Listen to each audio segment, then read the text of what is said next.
Hello fighters! We're sure you've already checked out the Outcast update, which includes a new Zone 7, new weapons, modes and tons of other good stuff. And today we're going to familiarize ourselves with some other new features. We are going to talk about the changed economy, weapon rebalance and the adjusted MMR system in matchmaking. Oh yeah, in this update we decided to touch on these important parts of the game. Let's start with the economy. Important changes have been made to the terrorist side. As of now, you get $1,900, $2,400 and $2,900 for a streak of losing rounds. You can also increase this amount by planting the bomb, which will bring you personally an extra $600 and $300 for the whole team. Season 7 added another monetary bonus in the form of $300 for the entire team, which you can get if the bomb has been planted and you lose the round. Now the terrorists get more money, which will prevent them from being economically starved in some rounds, and the number of eco rounds will be reduced.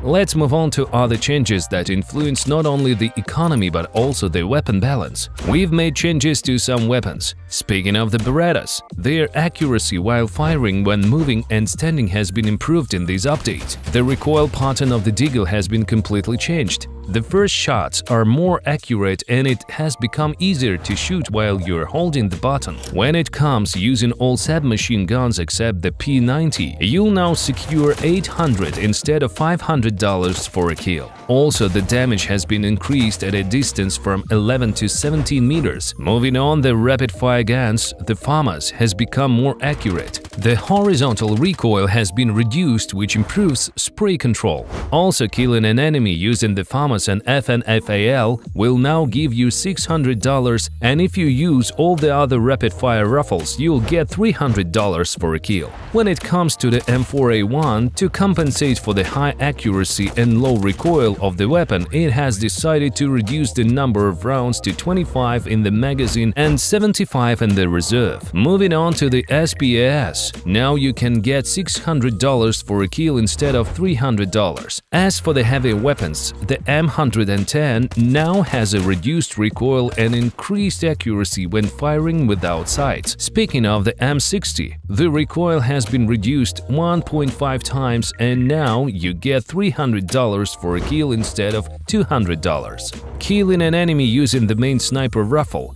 the AWM will now give you $300 instead of $100. And its junior version, the M40, will give you a whole $800 for killing an enemy. And now let's talk about the new gun, the VAL. The VAL is the M4 analog for the terrorist side. It's a weapon with a low recoil. It has a higher rate of the fire than AKR. If the enemy is wearing armor, a single headshot at a distance of up to 15 meters will be enough to kill them using this gun. The spread when moving is lower than that of the AKR. This device costs $2,700. It has just as many rounds as the M4A1. 25 in the mag and 75 in the reserve. Killing an enemy with this weapon will get you $300. All in all, this weapon is good choice if you don't have the money for the AKR or want to use a simple gun. Let's talk about something just as interesting, matchmaking and MMR. You're probably familiar with the situation when you were given a negative MMR for winning a match.